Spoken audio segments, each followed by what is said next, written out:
Naseeruddin Shah sir, हाँ जी। उनके साथ काम करने का जो आपका एक्सपीरियंस रहा। नसीर सर से मैंने ये उनको एक्चुअली बिल्कुल भी नहीं पसंद। एक वक्त था जब हम मजाक में उनसे कहते थे कि इतने सारे बच्चे हम घूम रहे हैं यहाँ पे, अब हम डरते हैं आपसे, just because he is not got back to the van. Everybody treated him like कि एक जख्मी शेर है यहाँ पे जंगल में, उसके आसपास मत जाना, वो पंजा मारेगा तो लग जाएगा। 2005 में बिहार के जहानाबाद में एक जेल ब्रेक कांड होता है। For me I have always said Jehanabad is like a marriage between Sudhir Mishra and Suresh Prajapati. Whistle blower में रवि किशन के साथ आप काम कर रहे हैं, जो कि पावर हाउस है, हर हर महादेव, हर बाबू। हाँ जी।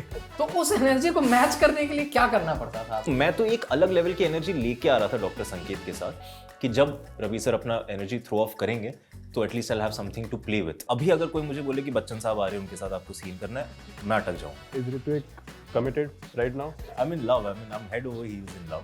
नर्ड हुआ हूं मैं? मुझे लग तो रहा है। मैं बंगाली हूं। एक सुर लगा दिया ताकि हाँ एक कोई सुर हो जाए ताकि हम लोग थोड़ा जाग जाएं सब लोग। ए हैरते आशिकी गुनाह है ये।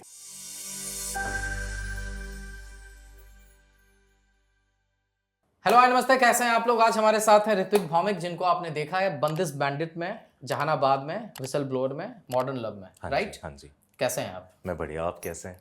बढ़िया। बहुत बढ़िया, बहुत बढ़िया, बहुत बहुत स्वागत है आपका। Thank you. और हम शुरुआत करते हैं यार, जागो मोहन प्यारे से ही। एक सुर लगा दिया ताकि जाए। हाँ एक कोई सुर हो जाए ताकि हम लोग थोड़ा जाग जाएं सब लोग। क्या गाए? किस तरीके के गाने पसंद है आपको? जो भी आपको पसंद है आप सुना दो। और नर्वस हो रहा हूँ। आलाप भी चलेगा। आलाप तो और डिफिकल्ट है। मैं तो फिल्मी गीत हम सोच रहा पीछे था से कोई। लगा देंगे प्लेबैक। मैं कोई फिल्मी गीत सोच रहा था। ए हैरते आशिकी जगा मत, पैरों पे जमी जमी लगा मत। बस यार अब तो आवाज भी काफी लग रही है यार, प्लीज। तो बस। आपने कहीं से ट्रेनिंग ली है म्यूजिक की, या मतलब ये बाथरूम सिंगिंग से ही आ गया है? बाथरूम सिंगिंग तो चल ही रही है बचपन से। मैंने सुना कि आपने जब आप because when you were playing the role, Correct. उसके बाद आपने कंटिन्यू किया हाँ जी, ये सीखना, हाँ जी। Because you were enjoying it so much. Yes, I actually fell in love with it. तो जब मैं स्कूल में था बैंगलोर में, तब एक छोटा सा स्कूल बैंड हुआ करता था हमारा। स्कूल बैंड मतलब वो ब्रास बैंड वाला नहीं, like a proper rock band we had. तो धूम धड़ाका ऑर्केस्ट्रा टाइप का? ऑर्केस्ट्रा मतलब ऑर्केस्ट्रा, हम अपने आप को रॉक स्टार समझते Okay. थे। ठीक है, हमें लगता था हमारा बैंड सबसे बेस्ट है सिटी में। और बैंगलोर में it was called the rock capital. वहाँ का म्यूजिक सीन बहुत स्ट्रॉन्ग था अर्ली 2000s में, आज भी है आई एम अज्यूमिंग। तो म्यूजिक का इंट्रोडक्शन मेरा उस बैंड से हुआ। मैं वहाँ पे गिटार बजाता था, हम लोग साथ में गाने कंपोज करते थे, लिखते थे, so on and so fourth. But उसके बाद कहीं ना कहीं म्यूजिक से कनेक्शन मेरा छूटता गया। सुनता था मैं music constantly, but I wasn't playing the guitar that much, I wasn't jamming with my friends. फिर बंदिश बैंडिट्स आई मेरी ज़िंदगी में, और क्लासिकल म्यूज़िक का एक दरवाज़ा खुला, इंडियन क्लासिकल म्यूज़िक का। वो जो दरवाज़ा खुला है, उस दरवाजे को मैं अपनी ज़िंदगी में कभी बंद नहीं करना चाहूँगा, क्योंकि what classical music has done for me, for not just me as a person, not just for my career, for everything it has help me in ways that I can't even imagine. तो जब शुरुआत हुई थी बंदिश bandits की, तो जो हमारे कोच थे अक्षत पारिक, उन्होंने बड़ी कोशिश की कि पहले वो मुझे सिंगर बनाए। फिर उन्होंने स्ट्रैटेजी चेंज किया और उन्होंने कहा कि एक काम करते हैं, सिंगिंग पे ध्यान नहीं देते ज़्यादा, आप म्यूज़िक समझिए, आप सिंगर होते कैसे वो समझिए, वो गाते क्यों हैं इस तरीके से, हाथ क्यों हिला रहे, बैठे ऐसे क्यों है, शक्ल ऐसे क्यों बना रहे, मसल्स कैसे यूज़ हो रहे, ब्रेथ कैसे यूज़ हो रहा है, ये आप समझ लीजिए। और फिर that will help you at least play a singer, even if you don't become a singer completely. तो वो जो ट्रेनिंग उन्होंने मेरे साथ स्टार्ट की, उससे मैंने रियलाइज़ किया कि breathing in music is something that is so important कि आपके लाइफ में चेंजेस होने लगता है। You're lesser stressed, you're less anxious because you're breathing properly. जैसे जग्गू दादा कहते हैं, मेरुदंड आपका सीधा रहता है, तो आप सांस सही से लेते हैं, आपका मूड बेटर होता है। तो music has help me do that, और वो वाली ट्रेनिंग, वो वाला प्रैक्टिस में शायद ज़िंदगी भर ना छोड़ूं। बट क्लासिकल सिंगर बनने की साधना बहुत सालों की होती है। करेक्ट। 10 साल 15 साल, करेक्ट। इतना वक्त तो आपके पास नहीं था। करेक्ट। इतने कम समय में इतना ज़्यादा परफेक्शन जो आपने लाया है, जी। वो पूरा प्रोसेस क्या था आपका? क्योंकि जब मैंने ये सीरीज देखना शुरू किया, तो 1-2 एपिसोड के बाद मैं भूल गया था कि आप एक्टर हो। How sweet. मेरे को वो कैरेक्टर लगने लगे आप, राइट? थैंक यू बिकॉज वो स्पेशली जब आलाप होते हैं ना, जी। आलाप को एक्ट करना बहुत मुश्किल है वो मुझे एक एक लगता है। हरकत, वो हाथों, इनफैक्ट कि सेकंड या थर्ड एपिसोड में है ना, जहाँ पे आप आलाप लगाते हो आपका हाथ एक पोजीशन पे जाता है और हाँ जी, फिर हाँ आपको जी, क्लिक हाँ जी, करता है, हाँ तो जी। इतनी डिटेलिंग है आपके कैरेक्टर जी। में, ये किधर से आई मतलब? सबसे पहले तो मैं कहूँगा ये पूरा का पूरा कॉम्प्लीमेंट, चलिए 90% ऑफ द कॉम्प्लीमेंट जाता है डायरेक्टर को, जो मिस्टर आनंद तिवारी है। उनका जो नॉलेज है म्यूजिक को लेके, और he got this knowledge to make this show. ऐसे नहीं कि वो बचपन से क्लासिकल म्यूजिक सीख रहे इसलिए उस पर शो बनाया। उनको एक आइडिया आया, then he trained himself, he got into the world, और फिर उन्होंने ये शो बनाया। उनका जो विजन है, उन्होंने जैसी चीज़ें स्क्रिप्ट में लिखी हुई थी, जैसे आप जो वो मोमेंट कह रहे हैं वो स्क्रिप्ट में है कि वो जागो मोहन प्यारे गाने लगता है टेंट में, जब सब उसका मजाक उड़ा रहे हैं, फिर वो चप्पल उतारता है, उसको लगता है कि वो अभी उनको बताएगा इंडियन क्लासिकल म्यूजिक क्या होता है, बट इंस्टेड उसको रियलाइजेशन होता है कि अच्छा जो मैं सीखने की कोशिश कर रहा था इतने टाइम से, वो अभी जाके पकड़ में आया। और उसका ब्रेन अचानक से फ्रॉम थिंकिंग कि I have to prove you a point goes into shit, I have realized something, and then he runs from there and goes back and sings it to his pandit. This was written in the script in detail, everything. तो मुझे बस वो पढ़ के उसके variations practice करने थे कि यहाँ अटको तो, यहाँ अटको तो, यहाँ अटको तो। फिर वो जो music mister Shankar Ehsaan Loy, the trio, the legends, जो ट्रैक उन्होंने भेजा, everything had, the script was so good that every HOD, right from composers to directors to production design to DOP, हर किसी को इतनी क्लैरिटी थी कि एग्जैक्टली क्या करना है। तो for us actors it actually became very very easy. Other 10% में दूंगा अक्षत पारिक को, जो हमारे म्यूजिक कोच है। उन्होंने एक कुछ तो फॉर्मूला निकाला है जो मुझे पता नहीं कोई और क्लासिकल टीचर ये करते हैं कि नहीं करते। उनको ये समझ में आ गया है हमारे साथ काम करते करते, और हमारे साथ मतलब Naseer sir, Atul sir, Sheeba ma'am, सारे लेवल्स ऑफ एक्टरों के साथ काम कर करके उन्होंने एक टेक्निक निकाल ली है कि how to teach actors to act like singers. एक उन्होंने खुद अपना एक टेक्निक निकाल लिया कि आप इससे ज़्यादा करो ही मत, आवाज़ तो निकालो नहीं चलेगा, आपका मसल इतना ओपन होना चाहिए, आपका ब्रेथ यहाँ पे रुकना चाहिए, यहाँ से सांस फिर से पकड़िए क्योंकि सिंगर ने पकड़ा है, फिर वहाँ से छोड़िए, और फिर आप जैसे डायलॉग्स रट्टा मारते वैसे लिरिक्स और आलाप रट्टा मारिए। And he just found that way of teaching us how to do these things. हमें ऑब्वियसली हमें मेहनत करना है, बट हमें बस मेहनत ही करना है कि वो हमें राह दिखा रहे थे। इट्स लाइक उन्होंने फॉर्मूला बता दिया हमें बस रट्टा मारना है, उसको वैसे वैसे ही अप्लाई कॉपी करना है, अप्लाई हाँ करना है। हाँ जी। तो अब बात करते हैं आपके जो ऑन स्क्रीन गुरुजी थे, अरे नसीरुद्दीन शाह सर, हाँ जी। उनके साथ काम करने का जो आपका एक्सपीरियंस रहा, आप कभी आपको ऐसा नहीं लगता था कि यार इतने बड़े एक्टर हैं, कहीं इन मेरी वजह से इनका रीटेक ना हो जाए और कहीं मुझे ये ना बोल दे गुनाह है ये? मैं एक्चुअली नसीर सर का इतना बड़ा फैन हूँ, हम सब हैं ऑफ कोर्स, बट मैंने इतना ज़्यादा उनको घोल के पी लिया था एक्टिंग स्कूल के वक्त या थिएटर के दिनों में कि जब मुझे पता चला कि he is going to play my grandfather, in my head for some reason, arrogance कह लीजिए, जो भी कह लीजिए, आई वाज लाइक बस now I will have fun working on this project, कि अब सामने मजा आएगा। एंड एज अ 19, 20 व्हाटएवर, मैं कितना था, 23, 24 साल का था जब बंदिश साइन किया था मैंने। आई वाज सो कॉन्फिडेंट, जैसे अभी अगर कोई मुझे बोले कि बच्चन साहब आ रहे हैं, उनके साथ आपको सीन करना है, मैं अटक जाऊंगा। Back then I had no fear. I had no insecurities, no fear, no nothing. I just knew कि सामने इतना अच्छा एक्टर आ रहा है कि मुझे अभी डबल मेहनत करनी है. It was more motivating for me than challenging.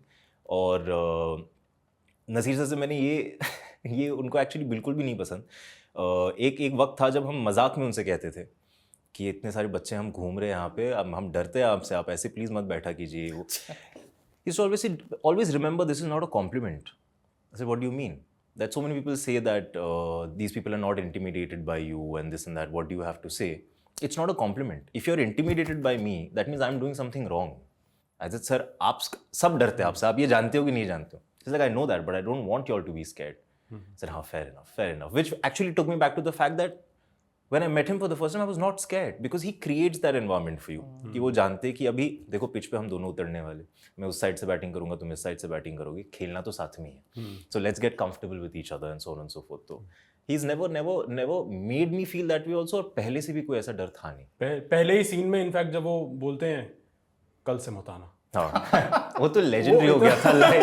हर कोई सेट पे एक दूसरे से कह रहा था कल से मत आना.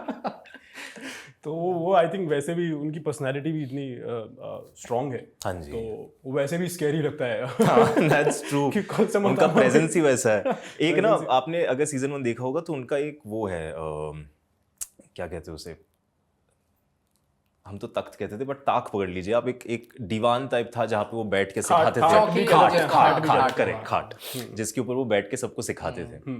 तो कभी कभी शॉट के बीच में ना वो ऐसे ऐसे हाफ अस्लीप बैठ के वो कुशन पे ऐसे कुछ पढ़ रहे होते थे या न्यूज़पेपर पढ़ रहे होते थे, और सारी क्रू में विस्पर होता था कि सर अभी भी सेट पे कोई हिलना नहीं, कोई हिलना नहीं, कोई ये मत कर। और मैं सोच रहा हूँ ये क्रू जो इतना शोर मचाता है, just because he is not got back to the van, everybody treated him like कि एक जख्मी शेर है यहाँ पे जंगल में, उसके आसपास मत जाना, वो पंजा मारेगा तो लग जाएगा। But he is never never, उनके अंदर पंजा है ही नहीं। He is one of those extremely warm people जिनका डिमीनर वो है, हिज पर्सनैलिटी इज ऑफ की दिस कि आई एम हियर। नहीं, बहुत बढ़िया है। Thank you. अभी क्या है कि अब बंदिश बैंडिट से आगे बढ़ते हैं। हाँ जी, please. आपने एक और वेब शो किया हाँ जी जिसका नाम है जहानाबाद। जी। जहानाबाद बिहार का एक जिला है। हाँ जी 2005 में बिहार के जहानाबाद में एक जेल ब्रेक कांड होता है। जी। तो जब आप रियल इंसिडेंट पे बेस्ड कुछ करते हो, हाँ जी तो एक हमेशा क्या है ना, वो दो धारी तलवार पे चलने जैसा होता है कि अगर थोड़ा सा भी सुर इधर से उधर हुआ करेक्ट, तो चीजें बिगड़ सकती है, बहुत लोग ऑफेंड हो सकते हैं, एब्सोल्युटली अरे क्या दिखा दिया। करेक्ट, तो एब्सोल्युटली। अभिमन्यु सिंह के कैरेक्टर को करने वक्त आपका सबसे बड़ा डर क्या था? Oh very good question. Very honestly Abhimanyu Singh के किरदार से मैं आज भी डरता हूँ। वह तब का डर तो अलग ही था, तब का डर तो ऑब्वियसली एक एक्टर की एंग्जाइटी थी, बट इस वक्त जैसे मैंने सुना भी है कि शायद जहानाबाद 2 बने, I am not sure right now, but शायद बने। वो सुन के ही मेरे पसीने छूट गए थे। But I tell you why. जब मैं जहानाबाद शूट कर रहा था और मुझे लगा कि यार you're a trained actor, learned actor, you should really use your theory and everything. मैं कलकत्ता गया, वहाँ पे रिसर्च करने लगा about communism and about Naxalites and so on and so forth.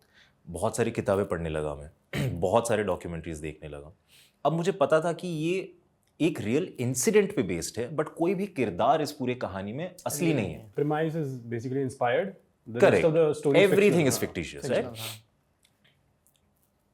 तो मुझे मेरी कोई ज़रूरत ही, there was no need for me to get so deep into the psychology of communism and Naxalism, right? मुझे पता नहीं क्या हुआ, मैंने इस चीज़ को इतना ज़्यादा सीरियसली ले लिया.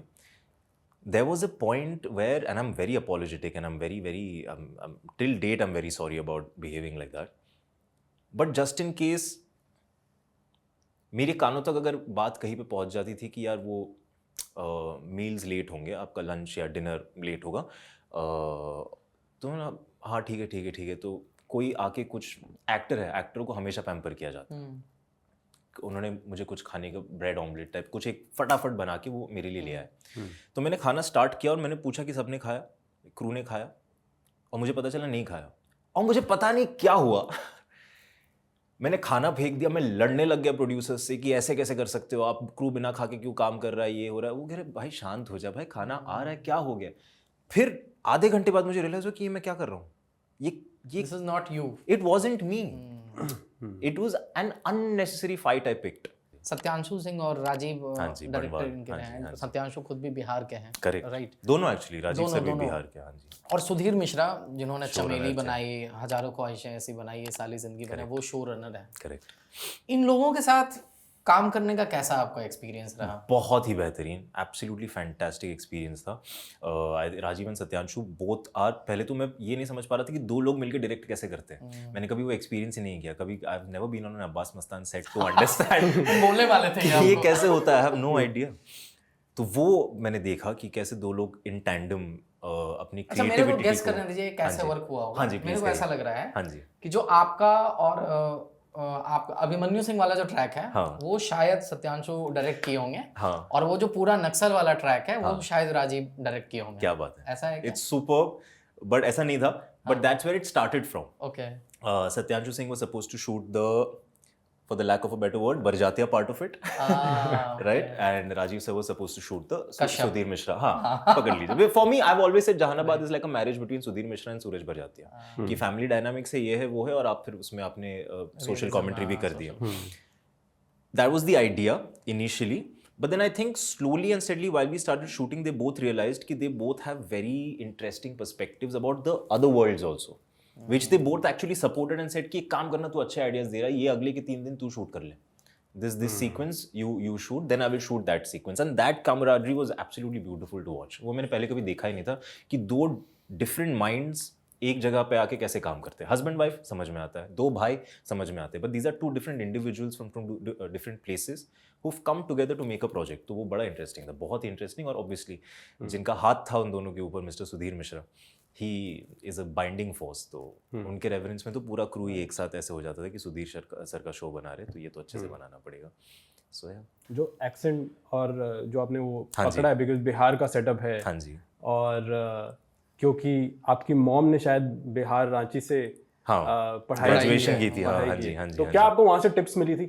माँ से नहीं, कैसे? मैं एक्चुअली अपने सारे प्रोजेक्ट्स अपने पेरेंट्स से थोड़ा सीक्रेटिव ही रखता हूँ, because I want them to watch the project as an audience, क्योंकि उनका पर्सपेक्टिव मेरे लिए बहुत इंपॉर्टेंट है. और वो ब्लेटेंटली ऑनेस्ट है मेरे साथ, उनसे ज्यादा ऑनेस्ट कोई नहीं है मेरे लाइफ में. I love that about them कि वो सीधा सीधा मतलब बिठा के बोलेंगे, ये सीन में ये तू कर रहा है, ये बड़ा अच्छा है, बट अब तू देख अगले सीन में इसका कोई मतलब ही नहीं बनता, ये क्यों किया तूने. हाँ सॉरी ये नहीं करना चाहिए था मुझे. So I want them to have a fresh perspective, so I never tell them कि ये प्रोजेक्ट कर रहा हूँ, ऐसा किरदार है, ये है, वो है. बट डेफिनेटली जब उनकी मदद चाहिए होती है, जैसे मैं अपने पापा के साथ जहानाबाद के टाइम बहुत बातें कर रहा था, asking him about the communism and the whole red corridor, आपको क्या पता है क्या नहीं पता. पापा ये सारी चीज़ें पढ़ते ही रहते हैं, तो वो सारे इन्फॉर्मेशन उनसे ज़्यादा मिला. बट एक्सेंट जो है, लहजा जो है, वो हमने राजीव सर और सत्यांशु सर के साथ बैठ के हमने बनाई थी. But they were very clear कि जिस तरीके का एक्सेंट बाकी सारे किरदार पकड़ने वाले, वो अभिमन्यु को नहीं पकड़ना चाहिए, बिकॉज अभिमन्यु खुद दिल्ली से आ रहा है. पटना में स्कूलिंग की है उसने, और वो दिल्ली में उसने कॉलेज किया है, तो उसका एक्सेंट इतना हैवी होगा नहीं. बट आपके क्लीन तरीका, आपने अगर हिंदी में भी बात की तो उसमें एक दो शब्द आपको इस तरीके से ट्विक करना पड़ेगा ताकि मैं समझ लूं कि आप एक्चुअली बिहार से. तो वो उन्होंने खुद चैनलाइज करके थोड़ा सा हाइब्रिड हो जाता है शायद, क्योंकि आप जब दिल्ली से हो बट आपकी रूट्स बिहार से है, तो दोनों का थोड़ा थोड़ा टच आ जाता है. कुछ होना चाहिए आपके पास. You have to keep using. So I said that कि let me give Abhimanyu the temperament of Delhi, let me give him the education of Delhi, the Delhi University boy, the political agendas they carry, everything that they understand about the society and elections and this and that and so on and so forth. जितना भी एक DU का बच्चा जिस तरीके का उसका demeanor होगा, if he's so well read and so on and so on, और English का professor है, वो मतलब क्या ही, he is a different man altogether, it doesn't fit in Jehanabad. तो वो मैं उसको टेम्परामेंट में ले आ जाता हूँ. आप मुझे बस शब्दों में बता दीजिए एक्सेंट कहाँ पे लाना है, वो मैं प्रैक्टिस करके कर दूंगा. Which really actually worked for them. They said कि हाँ ठीक है, if you want to show me that you are from Bihar, let's use it in the language a little bit. Otherwise, let's keep him Patna and Delhi, and let's keep him a DO student who's come back here to teach. So, fair enough. अब एक सच्ची घटनाओं पे आधारित तो ये थी जहानाबाद. हाँ जी. अब अगर हमारे ऑडियंस को नहीं पता है तो विसल ब्लोअर भी कहीं ना कहीं किसी न किसी से वो प्रेरित ही दिखती है. करेक्ट. अब ये 3 कैरेक्टर जैसा है, जैसे बंदिश बैंडिट का राधे है, हाँ जी. जहानाबाद का अभिमन्यु सिंह है, हाँ जी. विसल ब्लोअर का कैरेक्टर है, ये काफी अलग है. विसल ब्लोअर में रवि किशन के साथ आप काम कर रहे हैं, जो कि पावर हाउस है, हर महादेव, हर बाबू. हाँ जी. तो उस एनर्जी को मैच करने के लिए क्या करना पड़ता था आपको? वो जो किरदार मुझे ऑफर किया गया था, वो उन्हीं के एनर्जी का किरदार ऑफर किया गया था मुझे. कि ये जो डॉक्टर संकेत है, वो भी लिखा ही ऐसे गया था कि वो है ही ऐसा. उल्टा रवि सर का कैरेक्टर ऐसे लिखा गया था कि वो बहुत ही ब्रैश एमपी के बहुत ही मतलब बिजनेसमैन है, बट गुंडाई वाला बिजनेसमैन है. रवि सर ने उसको एक्चुअली थोड़ा सा क्लासी बना दिया. Okay. When you see him in the show right now, he's not one of those kurta pajama tika. He's not one of those people. He's a proper formal shirt, formal pants, अपने leather shoes and watches and this and that. वो Ravi sir ने खुद tweak किया. तो मैं तो एक अलग लेवल की एनर्जी लेके आ रहा था डॉक्टर संकेत के साथ कि जब रवि सर अपना एनर्जी थ्रो ऑफ करेंगे तो at least I have something to play with. I'll be ready for his energy.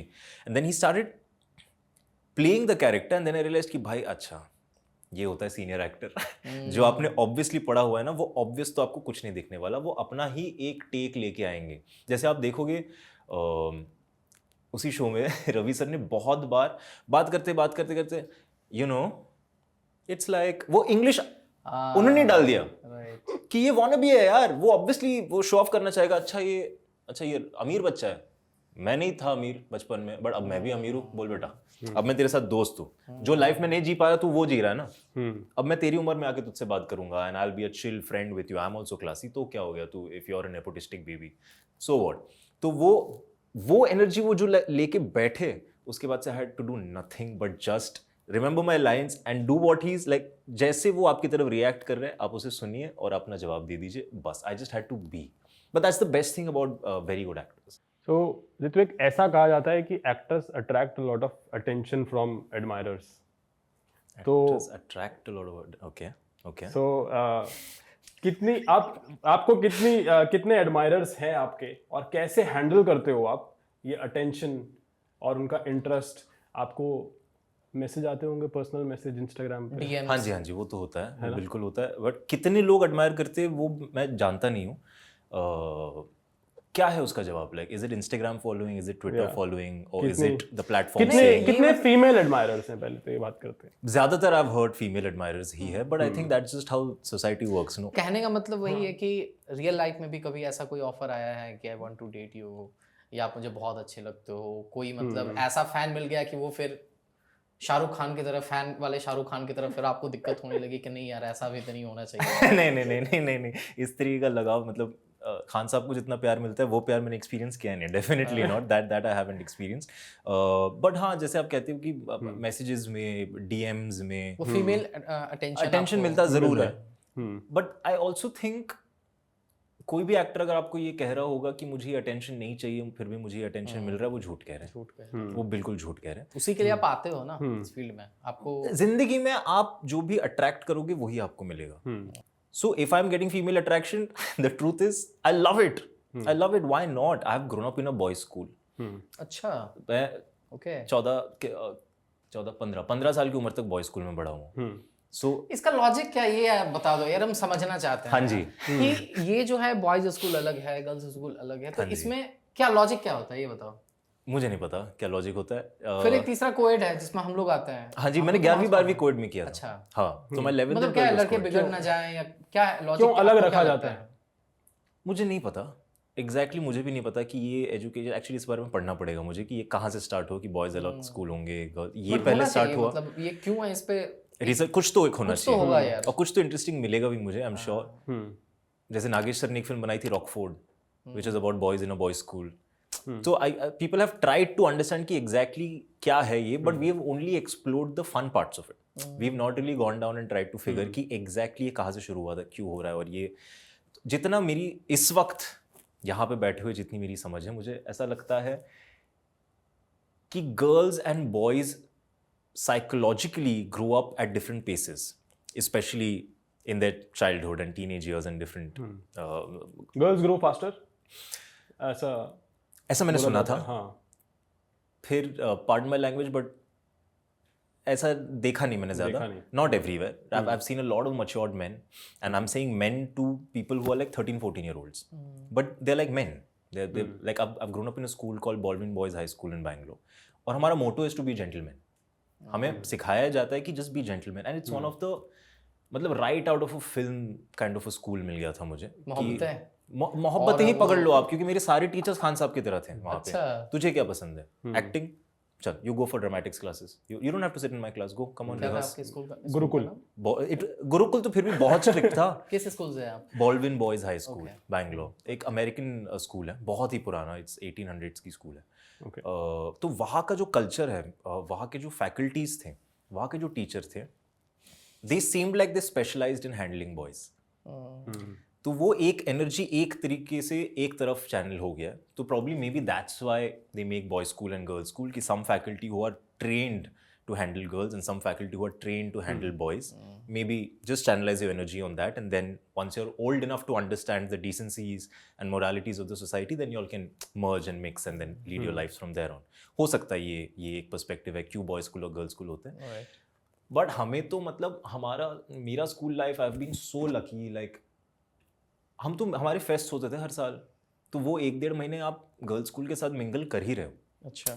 क्योंकि वो बॉल्डविन गर्ल्स स्कूल भी थी वहाँ पे, bishop cotton boys, bishop cotton girls, Joseph's boys. तो ऐसा भी नहीं था कि बिल्कुल आइसोलेशन तो बिल्कुल भी नहीं था, और कितना ही आइसोलेट कर लोगे आप, स्कूल के बाहर निकलते ही तो पूरा जेंडर डायस्फोरा, एज डायस्फोरा सब कुछ खुल जाता है। फिर आप क्या करोगे? स्कूल के अंदर आप चैनल कर सकते हो कि जहाँ पे आप चीज़ें सीख रहे हो, सिर्फ देख नहीं रहे हो, सीख रहे हो, वहाँ पे टीचर्स शायद आपके माइंडसेट आपको फिगर आउट करके बता दें, and then you go out in the world and learn, and which is exactly what happened with me. Like, So when was the first time you started dating?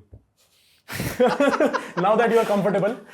I think my parents will be okay with it. I was in the 9th standard, 14 years old. Okay. And obviously a girl from the girls' school.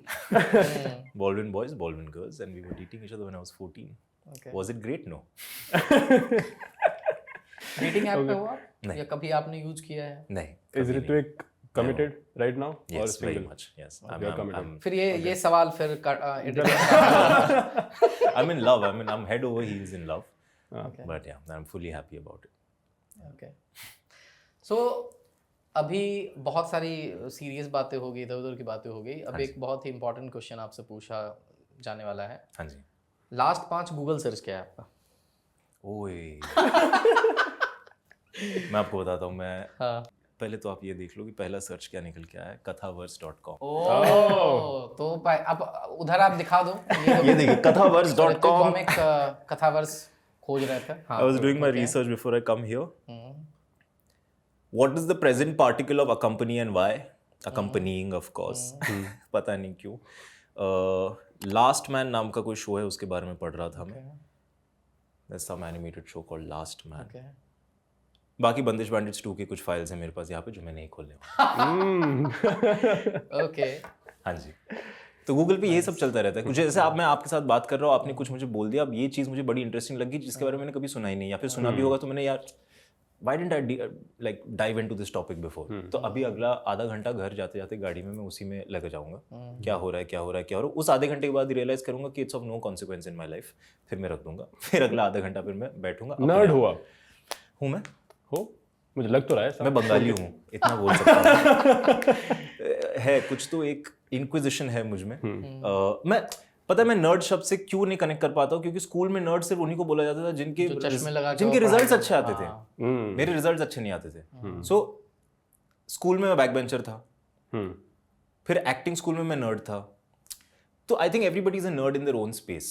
जैसे जिसको very well चाय पीते हुए बकवास करना पसंद है, वो उस टॉपिक का नर्ड है. वो उस चीज में वो अव्वल है. Everybody is a nerd in their own interested spaces. अब एक स्टीरियोटाइपिकल क्वेश्चन पूछें? हाँ जी प्लीज. पूरा ही स्टीरियोटाइप अप कर देना है. बंगाली लोग किन 3 चीजों के बिना नहीं रह सकते हैं? लोग या लड़के? लड़के बता दो आप. माँ. ओके. दुर्गा माँ. ये 2 माएँ तो यही होगी. तीसरा I think is a good competition between art और स्पोर्ट को मैं एक ही चीज में डाल रहा हूँ. Let's call it interest. The third position will be for between interests and food. Okay. हाँ जी. ओके. सो बहुत अच्छा लगा आपसे बातचीत करके. आप बताओ कि आपका कैसा एक्सपीरियंस? मुझे बहुत अच्छा लगा. पहली बात तो आप बड़ी तहजीब से बात करते हैं, बहुत ही प्यार से बात करते हैं, which is very influencing I must tell you. And you guys are such calm tempered people. जैसे कि मुझे अपने एनर्जी को फिगर आउट करना पड़ा था too, because I am actors are always nervous. जो भी बहुत ही कूल काम तरीके से बैठा, या तो बहुत एक्सपीरियंस्ड है, जो 10-15 साल से इंटरव्यूज़ कर रहे हैं और लाइफ जी चुके हैं और अभी काम स्टेट ऑफ माइंड में.